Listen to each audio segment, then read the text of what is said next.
बाबासाहेब आंबेडकर, महाराष्ट्र नवनिर्माण सेनेचे अध्यक्ष आदरणीय राजसाहेब ठाकरे यांना वंदन करतो। आजच्या 18व्या वर्धापन दिनाच्या निमित्तानं व्यासपीठावरील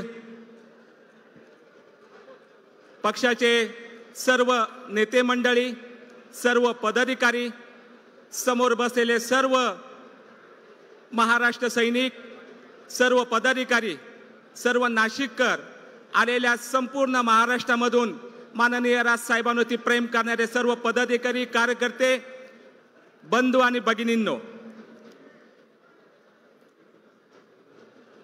आज महाराष्ट्र नवनिर्माण सेनेचा 18वा वर्धापन दिन। हा 18वा वर्धापन दिन माननीय राजसाहेब ठाकरे यांनी आम्हा सर्व पदाधिकाऱ्यांनी त्यांना विनंती केली की हा वर्धापन दिन नाशिक शहरामध्ये व्हावात आणि नाशिक शहरामध्ये हा वर्धापन दिन करण्यासाठी माननीय राजसाहेबांनी आम्हाला परवानगी दिली, मंजुरी दिली आणि आज खऱ्या अर्थाने मी माननीय राजसाहेबांचं मनापासून सर्व पदाधिकाऱ्यांच्या वतीनं, संपूर्ण नाशिककरांच्या वतीनं मनापासून आभार मानतो। खऱ्या अर्थाने नाशिक ही परिवर्तनाची भूमी आहे। आज या नाशिकमध्ये आपल्या पक्षाचा वर्धापन दिन साजरा होत आहे।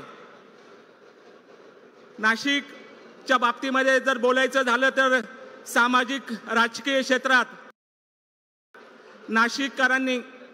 नाशिकने नेहमीच क्रांती घडवलेली आहे। बाबासाहेब आंबेडकरांचा काळाराम मंदिराबाहेर सत्याग्रह असो, देशाचे क्रांती घडवणारे भगूरचे भूमिपुत्र विनायक दामोदर सावरकर, ज्ञानपीठ पुरस्कार विजेते कविश्रेष्ठ कुसुमाग्रज, साहित्यिक बाबूराव बागुल, वामनदादा कर्डक, नाटककार वसंत कानेटकर यांची आठवण आल्याशिवाय नाशिकचा इतिहास लिहिला जाऊ शकत नाही। महाराष्ट्राचे पहिले मुख्यमंत्री यशवंतराव चव्हाण यांना बिनविरोध लोकसभा पाठवण्यापासून तर महाराष्ट्र नवनिर्माण सेनेचे नाशिक महानगरपालिकेमध्ये आलेले 40 नगरसेवक, 3 आमदार या नाशिक शहराने दिले। म्हणूनच नाशिक ही परिवर्तन आणि क्रांती घडवणारी भूमी आहे। खऱ्या अर्थाने महाराष्ट्र नवनिर्माण सेनेची जी काही सुरुवात आहे, ही सुरुवात ह्याच दादासाहेब गायकवाड सभागृहापासून झालेली होती। मी आपणास आठवण करतो की 2006 मध्ये माननीय राजसाहेबांचा हा इथं पहिला मेळावा झाला होता आणि तो पहिला मेळावा अभूतपूर्व यश त्या मेळाव्यामध्ये मिळालं होतं आणि त्यानंतर खऱ्या अर्थाने ह्या संपूर्ण हे सभागृह आहे त्यावेळेस तुडुंब भरून वाहत होतं। म्हणूनच दादासाहेब गायकवाड सभागृह हे आपलं शुभ संकेत आहे आणि त्या माध्यमातून आपली पुढे वाटचाल सुरू झाली। महाराष्ट्र नवनिर्माण सेनेची नाशिक शहरामध्ये सत्ता आल्यानंतर आपण जर बघितलं तर ना भूतो ना भविष्य, 1992 मध्ये नाशिक महानगरपालिकेची लोकशाही पद्धतीनं नगरसेवक आपण निवडून देत आलो। नाशिक महानगरपालिका 1982 मध्ये स्थापना झाली, परंतु महाराष्ट्र नवनिर्माण सेनेची सत्ता आल्यानंतर जे काही विकास कामं झाले, जे काही CSR फंडामधून कामं झाले, ते संपूर्ण महाराष्ट्रामध्ये नाशिक शहरा एवढे कामं कुठे झाले नाही। त्याचं संपूर्ण श्रेय माननीय राजसाहेब ठाकरे यांना जातं, असं मला अभिमानाने सांगावंसं वाटतं। आपण जर बघितलं तर महाराष्ट्र नवनिर्माण सेनेची जी वाटचाल आहे ती नाशिक शहरामध्ये अतिशय भव्य प्रमाणामध्ये आहे। आपण जर बघितलं तर आज माननीय आपल्या नाशिक जिल्ह्यासाठी जे लोकसभा संघटक आपल्याला लागलेले आहेत ते आपल्या पक्षाचे प्रदेश सरचिटणीस ॲडव्होकेट किशोरजी शिंदे साहेब, सहसंघटक प्रदेश सरचिटणीस आदरणीय गणेशजी सातपुते साहेब यांच्या मार्गदर्शनाखाली गेले 4-5 महिन्यापासून जर तुम्ही आपण बघितलं तर संपूर्ण असा झंझावात महाराष्ट्र नवनिर्माण सेनेचा नाशिक शहर आणि जिल्ह्यामध्ये चालू आहे। आज जर तुम्ही आपण बघितलं तर आपल्या महाराष्ट्र नवनिर्माण सेनेच्या वर्धापन दिनाच्या निमित्तानं आज संपूर्ण शहर हे मनसेमय झालेलं आहे। आणि येणाऱ्या काळामध्ये नाशिक महानगरपालिका असेल, विधानसभा असेल आणि माननीय साहेबांनी आदेश दिला तर लोकसभा असेल, या सगळ्या निवडणुकांसाठी महाराष्ट्र नवनिर्माण सेना सज्ज झाली आहे, संपूर्ण ताकदीनिशी सज्ज झाली आहे असं मी सांगू इच्छितो। खऱ्या अर्थाने जर एक विचार जर केला तर आज महाराष्ट्र नवनिर्माण सेनेने जे काही विकास कामं करून दाखवलेले आहेत, तुम्ही जर बघितलं तर संपूर्ण महाराष्ट्रामध्ये जे काही CSR फंड वापरला गेला त्या माध्यमातून खूप मोठ्या प्रमाणामध्ये कामं झाले। मुकणे धरणाची थेट पाईपलाईन योजना असेल, बॉटॅनिकल गार्डन असेल, शहरामधले रिंग रोड असतील, चिल्ड्रन ट्रॅफिक पार्क असेल, हे संपूर्ण कामं महाराष्ट्र नवनिर्माण सेनेने अतिशय मोठ्या जिगरीने आणि जिद्दीने केले। आपण जर बघितलं तर नाशिक शहरामध्ये जो 12 वर्षाने जो कुंभमेळा भरतो, तो कुंभमेळा आपल्या जी काही महाराष्ट्र नवनिर्माण सेनेची सत्ता होती 2012 ते 2017 या कालखंडामध्ये झाला आणि त्या कालखंडामध्ये आपल्या पक्षाचे महापौर, सर्व पदाधिकारी, सर्व नगरसेवक यांनी हा कुंभमेळा यशस्वी करून दाखवला। त्या कुंभमेळ्यामध्ये न भूतो न भविष्य असं नियोजन करून आपण आपल्या पक्षाच्या वतीने एक चांगला संदेश दिला की माननीय राजसाहेबांच्या माध्यमातून आपली सत्ता मिळाली आणि सत्तेमध्ये जे काही आपण कामं करून दाखवले ते अतिशय चांगल्या पद्धतीचे होते। म्हणून खऱ्या अर्थाने आज मी आपल्या सर्व पदाधिकाऱ्यांना, सर्व नाशिककरांना मी महाराष्ट्र नवनिर्माण सेनेच्या 18व्या वर्धापन दिनानिमित्त मनपूर्वक शुभेच्छा देतो आणि थांबतो। धन्यवाद। जय हिंद, जय महाराष्ट्र। धन्यवाद सुदाम भाऊ। कृपया कार्यकर्त्यांनी ढोल बंद करावे, बाहेर निरोप द्यावा, ढोल बंद करावे। बाहेर कोणतरी कृपया जा।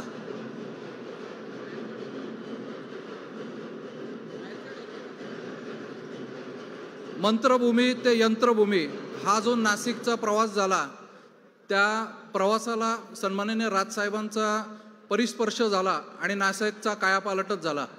गेला कुंभमेळा जसं शहराध्यक्षांनी सांगितलं किंवा नाशिकची इतर कामं असतील, त्याचा इम्पॅक्ट अजून 5 वर्ष आपली सत्ता गेली तरी अजूनपर्यंत नागरिकांच्या मनात तो ठसा उमटवला आहे।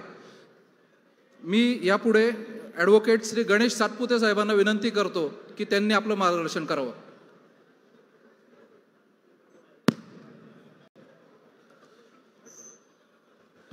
कुंभमेळा जसं शहराध्यक्षांनी सांगितलं की नाशिकची इतर कामं असतील, त्याचा इम्पॅक्ट अजून 5 वर्ष आपली सत्ता गेली तरी अजूनपर्यंत नागरिकांच्या मनात तो ठसा उमटवला आहे। नाशिक नाही तर महाराष्ट्र हादरला पाहिजे असा आवाज गणेश सातपुते साहेबांना विनंती करतो। छत्रपती शिवाजी महाराज की जय भवानी। महाराष्ट्र नवनिर्माण सेनेचा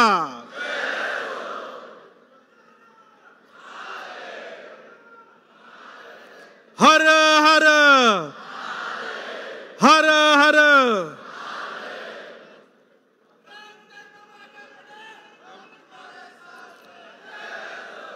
आजचा हा जो नाशिक जिल्ह्यामध्ये महाराष्ट्र नवनिर्माण सेनेचा 18वा वर्धापन दिन आणि त्या वर्धापन दिनाला उपस्थित असलेले महाराष्ट्र नवनिर्माण सेनेचे सर्व नेते, सरचिटणीस, प्रदेश उपाध्यक्ष, जिल्हा अध्यक्ष, उपजिल्हा अध्यक्ष, तालुका अध्यक्ष आणि तमाम या ठिकाणी महाराष्ट्रातून जमा झालेले महाराष्ट्र सैनिक यांना या ठिकाणी नाशिककरांच्या वतीने या सगळ्यांचं स्वागत। हा जो वर्धापन दिन आहे पक्षाचा, तो आज या देवनगरीमध्ये होतोय, साहित्य नगरीमध्ये होतोय, क्रांतिकारांच्या नगरीमध्ये होतोय आणि कामगारांच्या नगरीमध्ये होतोय। आणि विशेषतः म्हणजे हा जो नाशिक जिल्हा आहे हा शेतकऱ्यांचा जिल्हा आहे, त्यामुळे या शेतकऱ्यांच्या जिल्ह्यामध्ये हा वर्धापन दिन होतोय। हा होत असताना एकंदरीत तुम्ही बघितलं तर गेले 15 ते 20 दिवस या नाशिककरांनी आणि नाशिकमधल्या सर्व पक्षाच्या पदाधिकाऱ्यांनी एक चंगच बांधलेला होता की आपल्याला हा जो वर्धापन दिनाचा मेळावा आहे तो ना भूतो ना भविष्य असा तो करून दाखवायचा. आणि तुम्ही आता बघितलं सभागृहामध्ये तर सभागृह खचाखच भरलेला आहे आणि अनेक लोक आत्ता आपण हा जो मेळावा सुरू करायचा होता तो मेळावा सुरू करण्यापूर्वी नांदगावकर साहेबांना विनंती करत होते की अजून 15 मिनिटं द्या, ग्रामीण भागातली लोक अजून यायची आहेत, ती सगळी वाटेत आहेत आणि आपण 15 मिनिटांनी सुरू करू. पण आता ऑलरेडी वेळ झालेला आहे आणि आपण ती सुरुवात केलेली आहे. आणि तुम्ही बघितलं असेल तर नाशिक पूर्ण मनसेमय अखंड जिल्हा झालेला आहे. हे होत असताना ज्या वेळेस नाशिक जिल्ह्यामध्ये नांदगावकर साहेब वातावरण आम्ही करत होतो, इतकं वातावरण झालं, सामान्य शाखा अध्यक्ष, सामान्य कार्यकर्ता ते जिल्ह्याचा सगळा पदाधिकारी या ठिकाणी कामाला लागलेला होता. प्रत्येकाने वातावरणामध्ये सहभाग घेतला, ज्या ज्या ठिकाणी शक्य आहे त्या त्या ठिकाणी प्रत्येकाने वातावरण केलं आणि जे वातावरण करत असताना पदरमोड करून वातावरण केलं. अशा पद्धतीचा कार्यकर्ता नाशिक जिल्ह्यामध्ये आहे. तर माझ्यासारख्या कार्यकर्त्याला वाटतं की आपण जे मंडळी महाराष्ट्रातून आलेलो आहोत तर पहिल्यांदा नाशिकच्या छोट्या मोठ्या शाखाध्यक्षांपासून ते जिल्ह्याच्या पदाधिकाऱ्यांचं या ठिकाणी टाळ्या वाजून स्वागत केलं पाहिजे. खरंच त्यांनी जे काम 8-10 दिवसामध्ये केलं ते कौतुकास्पद आहे आणि मला ते फार बरं वाटलं. हे होत असताना हे वातावरण होतंय तर अनेक पक्षाच्या पायाखालच्या वाळू सरकायला लागल्या. तुम्हाला मी सांगतो, बॅनर होर्डिंग बघितल्यानंतर बरेच बॅनर फाडण्यात आले. राम मंदिराजवळ, काळा राम मंदिराजवळ राजसाहेब बॅनर होते तर आपले त्या ठिकाणचे बॅनर फाडले गेले. म्हणजे तुम्हाला मी सांगतो इतर पक्षाच्या पायाखालच्या वाळू सरकायला लागल्या. हे होत असताना इतक्या पद्धतीच्या दमदाट्या या ठिकाणी होत आहेत. परवा दिवशी आम्ही या 15च्या 15 तालुक्यामध्ये किशोर शिंदे आणि मी फिरलो तर 15च्या 15 तालुक्यामध्ये आमचं जंगी स्वागत झालं. पण हे होत असताना मालेगावमध्ये एक ऐकायला मिळालं की आपल्या पक्षाच्या पदाधिकाऱ्यांना स्थानिक मंत्र्यांकडनं दमदाट्या होत आहेत. अशा पद्धतीच्या पदाधिकाऱ्याची नियुक्ती झाली आणि नियुक्ती झाल्यानंतर त्याला दम भरला जातो, त्याच्या घरी पाठवलं जातं. असंच भविष्यामध्ये जर झालं तर इथल्या सगळ्या पक्षाच्या पदाधिकाऱ्यांना एक विश्वास आम्ही या ठिकाणी देतोय की अखंड महाराष्ट्रामधली महाराष्ट्र नवनिर्माण सेना तुमच्या मागे आहे. मंत्री असू द्या, आमदार असू द्या, खासदार असू द्या, त्याला आपण रस्त्यावर आणू शकतो. ही ताकद तुमच्या आमच्या मनामध्ये आहे. हा विश्वास या मेळाव्यामधनं आपण मंडळींनी घेऊन गेला पाहिजे. हे होत असताना आपण अनेक गोष्टी बघतो की नाशिकमध्ये आलो तर नाशिकमध्ये पेपर उघडल्यानंतर पहिला काय ऐकायला मिळतं तर नाशिकमधली गुन्हेगारी. नाशिकमध्ये प्रमाणाच्या बाहेर गुन्हेगारी झालेली आहे. मला कधी कधी असं वाटतं की नाशिक म्हणजे हा गुन्हेगारांचा हब झाल्यासारखं वाटतंय. याला कारण म्हणजे वाढती बेरोजगारी, बेकारी, याच्यामुळे सुशिक्षित तरुण हा या गुन्हेगारीकडे वळतोय. तुम्ही ड्रग्सचा जे विषय झाला पुण्यामध्ये, जो पाटील नावाचा तरुण होता जो सापडला, तो मूळचा या नाशिक जिल्ह्यामधला. या नाशिक जिल्ह्यामध्ये ज्या पद्धतीचे अंमली पदार्थ, ज्या पद्धतीचे ड्रग्ज या ठिकाणी बनवले जातात, तयार केले जातात, त्याच्यावरून एक लक्षात येतं की नाशिक जिल्ह्याला कुठं ही लोक घेऊन चाललेली. त्याच्यामध्ये ही सगळी मंडळी आहेत.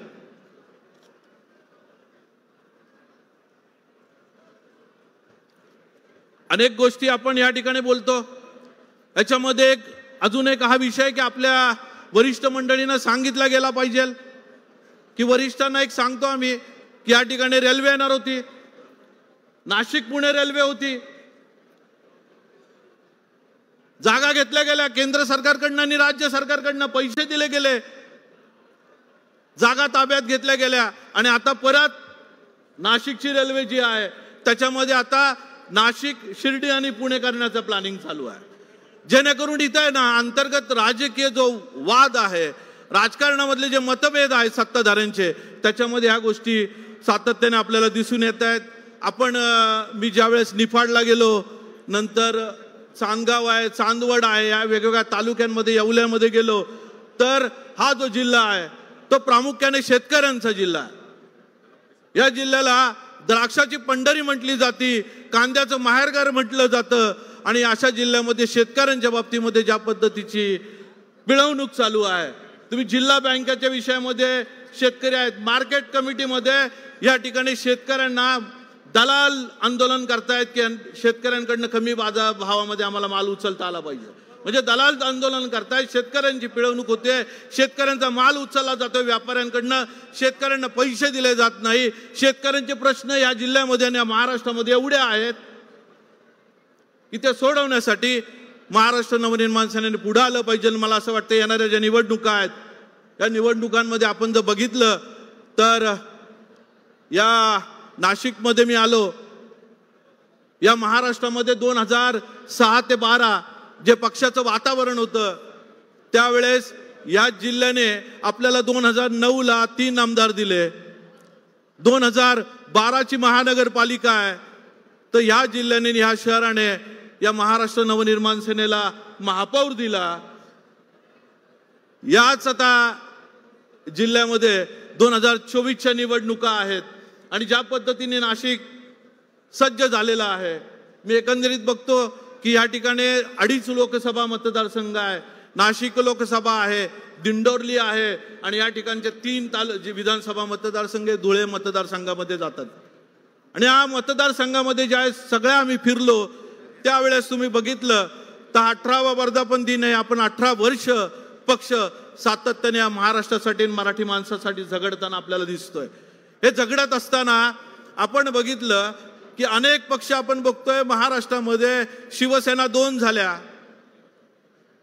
राष्ट्रवादी 2 झाल्या, काँग्रेस आता 2 होत आहेत. पण अशा परिस्थितीमध्ये 18 वर्ष झाले, 18 वर्ष आपल्या पक्षाचा महाराष्ट्र नवनिर्माण सेनेचा कार्यकर्ता आणि पदाधिकारी माननीय राजसाहेबांचे विश्वास आणि पक्षावरच्या निष्ठा कुठेही त्यांनी डगमवून दिल्या नाहीत. आणि 18 वर्ष प्रत्येक तालुक्यामध्ये महाराष्ट्र नवनिर्माण सेनेचा कार्यकर्ता काम करतो. खरं हा विषय जो आहे कौतुकाचा आहे. कुठली लाभाची पदं नाही आहेत, कुठल्या अपेक्षा नाही आहेत, तरी सुद्धा महाराष्ट्र नवनिर्माण सेनेचा कार्यकर्ता सातत्याने 18 वर्ष पक्षासाठी, माननीय राजसाहेबांच्या विचारासाठी आणि सर्वसामान्य मराठी माणसासाठी आंदोलन करताना दिसतोय, झगडताना दिसतोय. एकंदरीत बरंच बोलण्यासारखं आहे, बरीच मंडळी बोलणारी आहेत. पण या ठिकाणी एक विश्वास देतो की जे आम्ही 4 महिन्यापासून काम करतोय तर सातत्याने बघितलं की नाशिकमध्ये माननीय राजसाहेबांवर या नाशिककरांनी भरपूर प्रेम केलेलं आहे.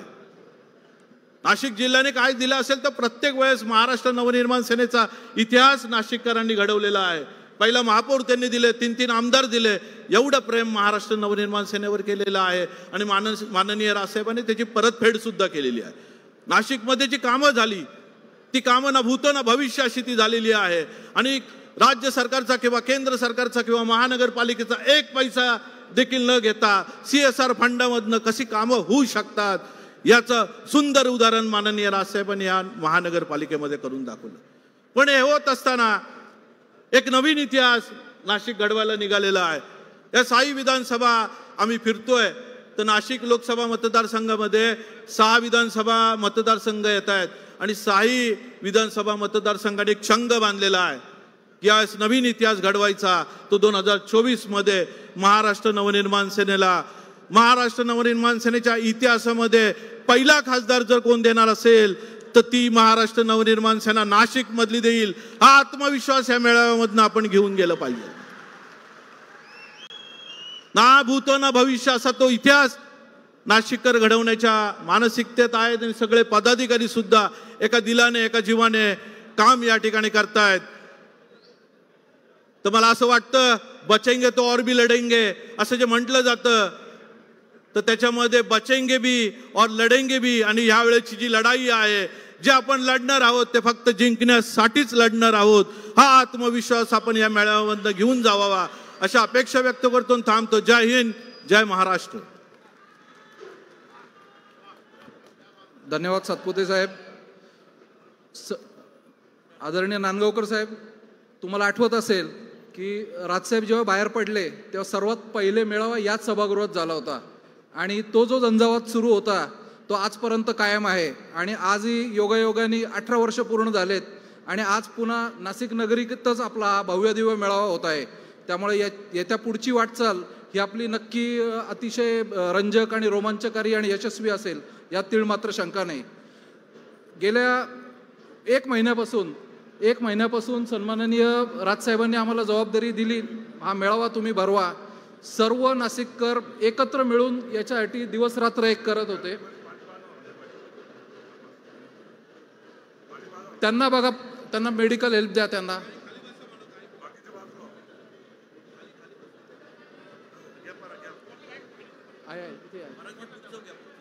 मी सन्माननीय लोकसभा संघटक ॲडव्होकेट किशोरजी, कृपया सगळ्यांनी खाली बसा. काही झालेलं नाहीये. आपण आता कार्यक्रमाला सुरुवात करतोय. तिथं जी काय मदत लागेल ती कृपा करून करा सगळ्यांनी. आणि आता कार्यक्रमाला सुरुवात. मी ॲडव्होकेट किशोर शिंदे साहेबांना विनंती करतो की त्यांनी पुढील मार्गदर्शन करावं. बोलण्याच्या अगोदर मी उजव्या साईडच्या सर्व सहकाऱ्यांना विनंती करतो की त्यांनी सर्वांनी खाली जायचे. नाही तर पोलीस आले आणि पोलिसांनी बाहेर काढलं तर बोलू नका की आम्ही पदाधिकारी आहोत. नेते मगासपासून सांगतात खाली जावा, पण कोण जात नाही. नेत्यांच्या बरोबर, सरचिटणीसांबरोबर, शहरातली मंडळी ही सर्व या ठिकाणी सगळ्यांना बाहेर जावा. फक्त जे साहेबांचा सत्कार करणार ज्या लोकांना सांगितलंय तेच लोक या ठिकाणी थांबतील. बाकीच्यांना सर्वांना विनंती की त्यांनी सगळ्यांनी खाली, जे संयोजकचे बॅच आहेत त्यांनी सुद्धा खाली जा. उजवी साईड आणि डावी साईड सर्वजण. आणि या ठिकाणी मेडिकलचं कोणाला आवश्यकता का बघा, सगळेजण उभा राहू नका. खरं तर मी 5 मिनिटं बोलणारे साहेब, नंतर नांदगावकर साहेब या ठिकाणी बोलतील. खरं तर माझं बोलण्याच्या शेड्यूलमध्ये नाव नव्हतं. राजसाहेब काल बोलले की तुला बोलायचंय म्हणून मी या ठिकाणी बोलायला उभा आहे. सन्माननीय राजसाहेब ठाकरे यांच्यामुळे ही संधी मला या ठिकाणी बोलण्याची मिळालेली आहे. आपण 18 वर्ष एका पक्षामध्ये एकनिष्ठ असे राहिलेलो आहोत. खूप चढ उतार आपण सर्वांनी पाहिलेले आहे. या नाशिकमध्ये आपली सत्ता सुद्धा येऊन गेलेली आहे. आणि या नाशिकमध्ये ज्या वेळेला सत्ता होती त्यावेळेला सत्तेचे फळ घेणारे खूप मंडळी होती. सत्ता गेल्यानंतर बरेच मंडळी या ठिकाणावरनं गेलेले आहेत. परंतु जे राहिलेत त्यांचं खरं कौतुक या ठिकाणी करावंसं वाटतं. या ठिकाणी नाशिकमधले नागरिक कुठं हल्ले नाहीयेत. ते सन्माननीय राजसाहेब ठाकरे यांच्या बरोबर आहेत. बरं, जो मधला गॅप होता तो थोडासा कुठं हल्ला होता. परंतु राजसाहेबांचे सतत चक्कर आणि आम्हा दोघांना इथली जबाबदारी, त्याच्यानंतर आमचे महापौर सरचिटणीस आहेत त्यांनी जी साथ दिलेली आहे, आमचे शहराध्यक्ष सुदाम भाऊ यांनी जी साथ दिलेली आहे, महाराष्ट्राचे उपाध्यक्ष सलीम मामा असतील, इचम साहेब असतील, आमचे अंकुश असेल, त्याचबरोबर आमच्या ताई असेल, पराग असेल, आमचे दिलीप भाऊ असेल, या सर्वांनी जी साथ दिली त्यामुळे आजचा दिवस चांगला घडला. आमचे विभागाध्यक्ष मंडळी असतील, या ठिकाणी जिल्ह्याचे तालुका अध्यक्ष, तालुका जिल्हा उपाध्यक्ष, शाखा अध्यक्षापासून सर्व मंडळी यांनी या ठिकाणी खूप अशी साथ दिलेली आहे. साहेब, अजून बरीच मंडळी बाईक रॅलीवरती येतात, कोण फेटे घालून येतात. या ठिकाणी एक उत्सवाचं वातावरण झालेलं आहे. तुम्ही आज नाशिक नगरीमध्ये बऱ्याच वेळा येता, पण या ठिकाणी तुम्ही आल्यानंतर थोडासा बदल दिसण्याचं कारण की तुम्ही सर्वांनी जे कष्ट घेतलेले आहे त्या कष्टाचं हे फळ आहे. आणि सर्व मंडळी ज्या वेळेला एकत्र येतात त्यावेळेला एक मूठ बनू शकते आणि ही मूठ नाशिकमध्ये पुन्हा बनलेली आहे. या नाशिकमधल्या जो काही नागरिक आहे तो प्रत्येक नागरिक हा राजसाहेबांवरती आतोनात प्रेम करतो. कारण की नाशिककरांसाठी राजसाहेबांनी खूप काही दिलेलं आहे. त्यामुळे नाशिककरांकडनं जेव्हा सत्ता गेली आणि या ठिकाणी ज्यांनी दत्तक घेतलं त्यांनी 5 वर्ष नाशिककरांकडे पाहिलंच नाही. असे दत्तक ज्यांनी घेतलेलं आहे त्यांनी पाहिलं नसल्या कारणाने नाशिकची दुर्दशा अजून वाईट झाली. परंतु जाऊ दे, कोणावर टीका नाही करायची. परंतु या ठिकाणी पक्ष संघटना करताना या नाशिककरातल्या प्रत्येक कार्यकर्त्यांनी, प्रत्येक सहकार्याने या ठिकाणी आम्हाला खूप चांगली संधी दिली, खूप चांगलं सहकार्य केलं. रात्री 12 वाजेपर्यंत मिटिंगा झाल्या. काल पण राजसाहेबांचा त्या ठिकाणी जो प्रोग्राम होता त्यामध्ये काळाराम मंदिरचा प्रोग्राम असेल, आमचे प्रसाद सानप आहेत, योगेश दाभाडे आहेत, या मंडळींनी तो कार्यक्रम खूप चांगल्या पद्धतीचा यशस्वी केला. त्या ठिकाणी इतकी मिरची जोमली काही लोकांना, जे लोक आपल्या जीवावरती मोठे झालेत त्या लोकांची हिंमत बघा की राजसाहेबांचे फ्लेक्स त्यांनी फाडलेत. 100% फाडा, काय हरकत नाही, पण 2024ला हे नाशिककर तुम्हाला फाडल्याशिवाय राहणार नाही असं या ठिकाणी मला वाटतं. आमचे सलीम मामांनी त्या ठिकाणी कार्यक्रम घेतला. एक मुस्लिम युवक राजसाहेबांकडे पाहून प्रेरित झाला आणि तो पक्षामध्ये आला. त्याला सुद्धा काल त्याचा कार्यक्रम होता आणि परवा दिवशी पोलिसांचं बळ वापरून त्याला अटक करण्यात आली. आमचे मामा असतील, शहराध्यक्ष सुदाम भाऊ असतील, अंकुशराव असेल, पराग असेल, त्या ठिकाणी गेले आणि त्या ठिकाणी आपल्या त्या कार्यकर्त्याला बाहेर काढलं. मित्रांनो, सांगण्याचा मुद्दा एवढाच आहे, जे नाशिकमध्ये आज तुम्ही पाहताय जे वातावरण झालेले हे वातावरण येणाऱ्या काळाचे बदलाचं वातावरण आहे. मी या ठिकाणी सर्व नेते मंडळींना एकच या ठिकाणी सर्वांच्या वतीने ग्वाही देतो. सर्व शाखा अध्यक्ष, उपविभागाध्यक्ष, विभागाध्यक्ष, शहर कार्यकारिणी, तालुका अध्यक्ष सगळ्यांच्या वतीने ग्वाही देतो. देऊ का ग्वाही? देऊ का?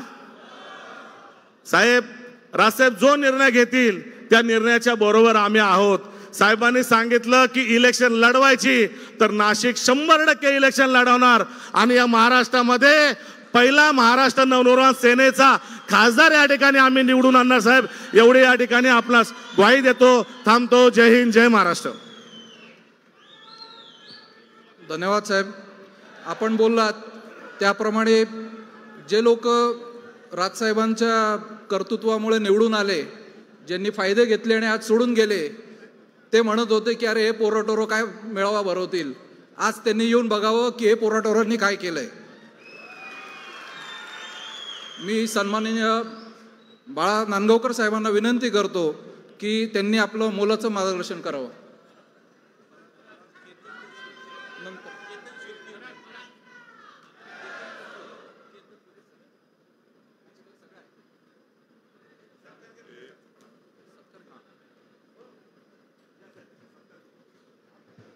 सन्माननीय नेत्यांच्या सूचनेनुसार आपला सर्व नाशिककरांच्या वतीने सर्व सन्माननीय नेते मंडळींचा सत्कार समारंभ आपण आता आयोजित केलेला आहे.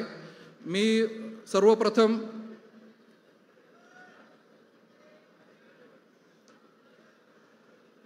सरचिटणीस माजी महापौर अशोक भाऊंना विनंती करतो की त्यांनी सन्माननीय बाळा नांदगावकर साहेबांचा सत्कार करायचा आहे, स्वागत करायचं आहे.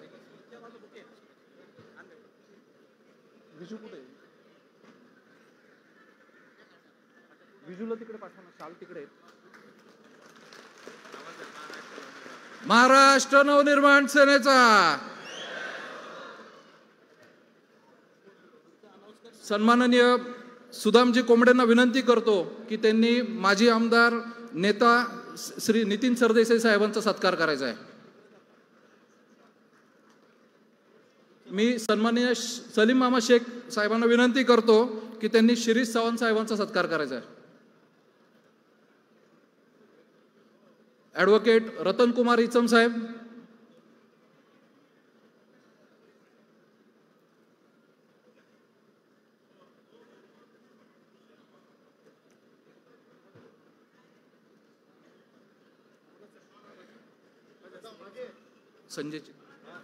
संजय चित्रे साहेबांचा सत्कार श्री रतन कुमार इचम करतील.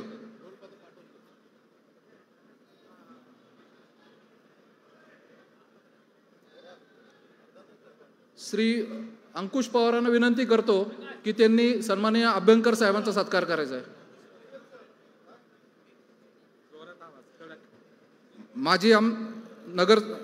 माजी शहराध्यक्ष दिलीप दातीर साहेबांना विनंती करतो की त्यांनी अनिल शिदोरे साहेबांचा सत्कार करायचा आहे. सौ सुजाताताई डेरेंना विनंती करतो की त्यांनी श्री जयप्रकाश बाविस्कर साहेबांचा सत्कार करायचा आहे.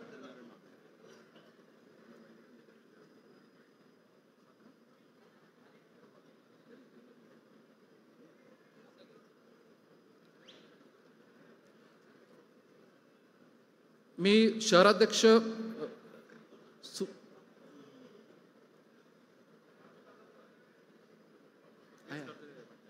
सुदामजी कोंबडेंना विनंती करतो की आमदार प्रमोद पाटील राजू दादांचा सत्कार त्यांनी करायचा आहे. हा केलाय.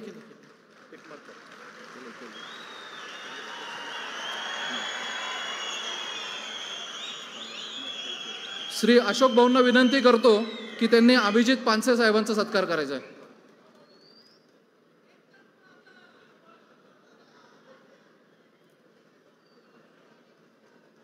श्री सलीम मामा शेख व्यासपीठावर यायचं आहे. राजेंद्र वागसकर साहेबांचा सत्कार आपण करायचा आहे. बाबू वागसकर साहेबांचा.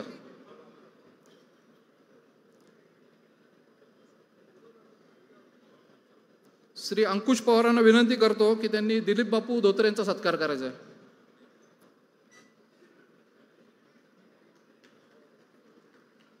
मी दिलीप दात्रे विनंती करतो की श्री संदीप देशपांडे साहेबांचा सत्कार त्यांनी करायचा आहे.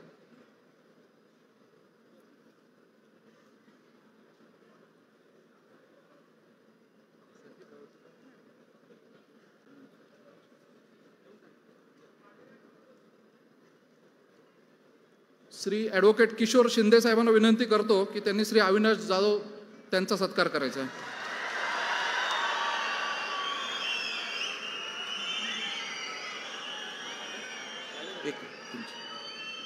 मी ॲडव्होकेट गणेश अप्पा सातपुते यांना विनंती करतो की त्यांनी श्री राजू उंबरकर साहेबांचा सत्कार करायचा आहे.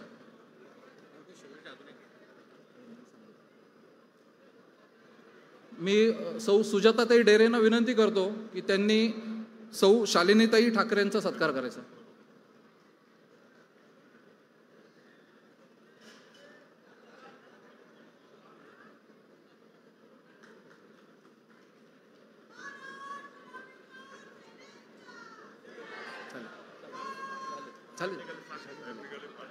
मी आदरणीय नांदगावकर साहेबांना विनंती करतो की त्यांनी आपलं अमोघ असं मार्गदर्शन पदाधिकाऱ्यांना करावं. काय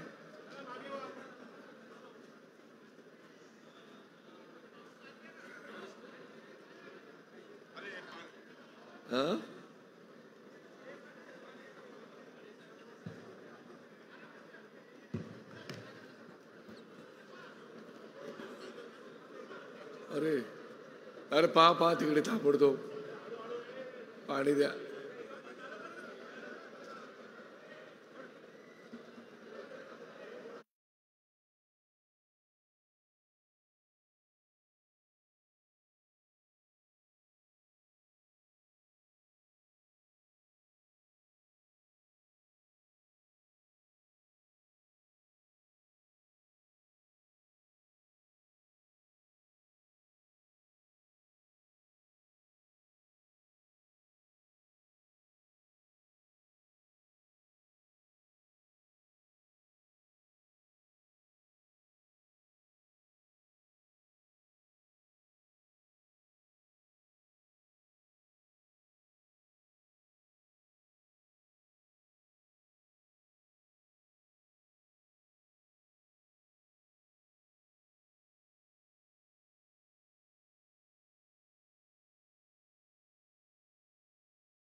आपण परत सुरू करू कार्यक्रमाला. या ठिकाणी आपल्या महिला भगिनी आहेत, त्यांना चक्कर आलेली होती.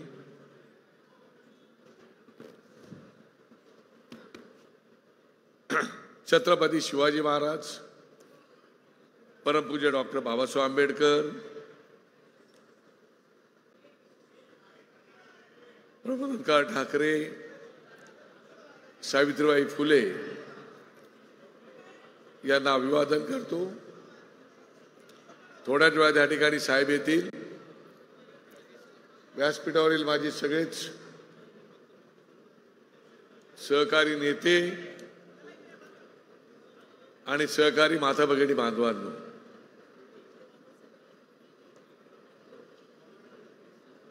आज 18 वर्ष आपल्याला पूर्ण झालेली आहेत आणि यातली बरीच लोक या 18 वर्षाच्या प्रवासाचे साक्षीदार आहेत. त्यांनी पूर्णपणे प्रवास हा पाहिलेला आहे.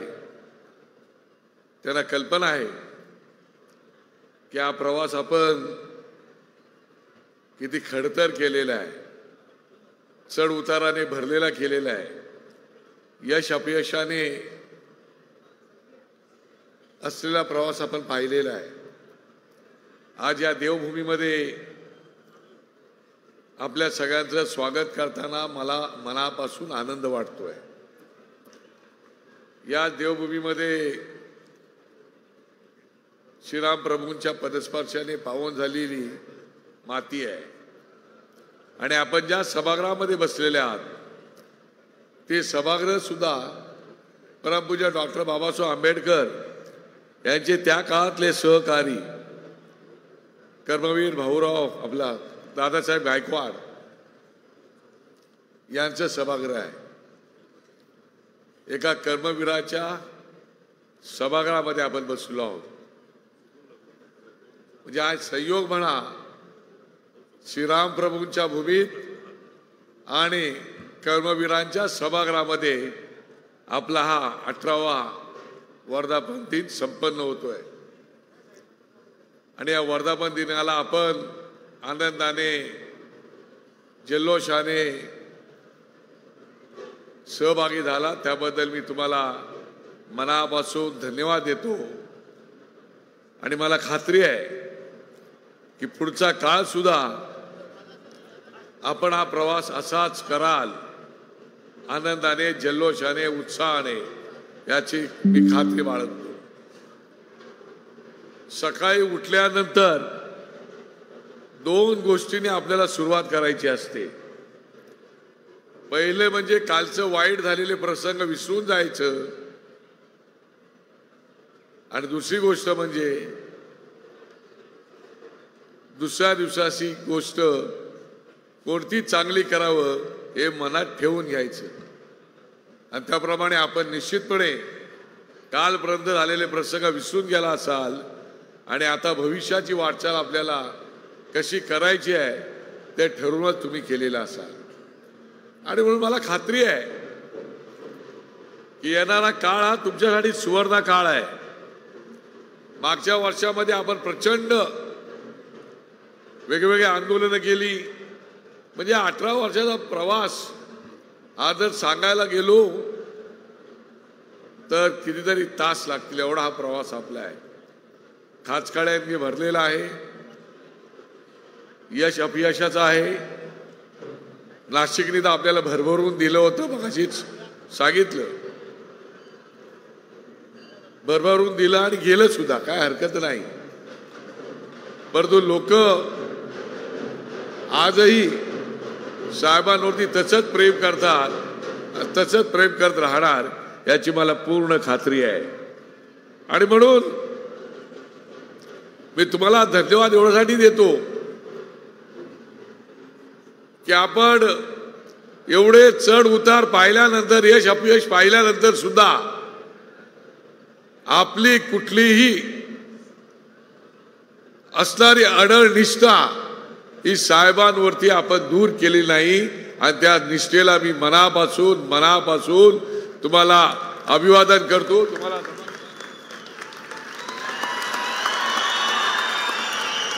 कारण ही तुमच्या निष्ठेवरती लढाई लढायची आहे. या लढाईमध्ये तुमच्यासारखे शिलेदार जोपर्यंत सोबत आहेत तोपर्यंत आम्हाला कोणाची चिंता नाही, आम्हाला पर्वा नाही. मला पूर्ण खात्री आहे की आपण जर ठरवलं तर काय करू शकता. आणि मी साहेबांना खूप जवळून ओळखतो. गेले कित्येक वर्ष मी ह्यांच्यासोबत आहे, त्यांच्यासोबतही होतो, त्यांनाही ओळखतो आणि ह्यांनाही ओळखतो. तो फरक काय मी सांगत बसत नाही. परंतु मी डंके के चोट पे मैं कहता हूं की राज साहेबांची आपल्या महाराष्ट्र सैनिकाप्रती असणारं मन हे एवढं हळवं आहे की तुम्ही कल्पना करू शकत नाही.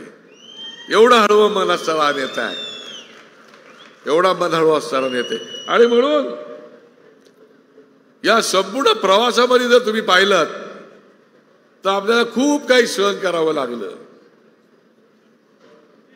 आपण खूप आंदोलनं केली, खूप केसेस घेतल्या, जेल भोगली, पोलिसांचा मार खाल्ला, अजूनही आपण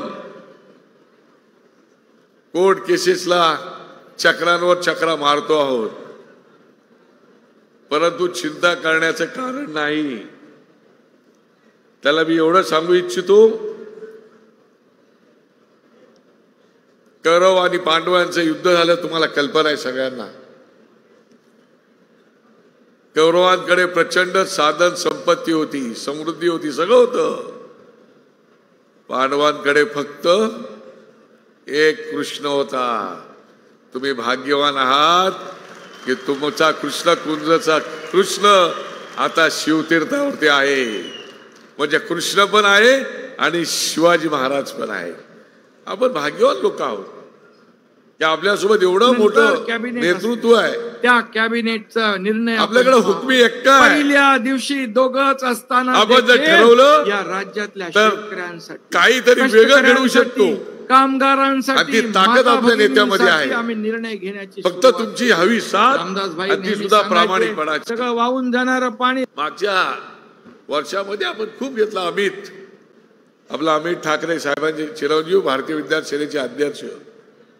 मध्यंतरी त्यांनी मुंबईला रवींद्र नाट्य मंदिरमध्ये एक रीडबाज नावाचा कार्यक्रम घेतला. केवढा जोरात कार्यक्रम झाला.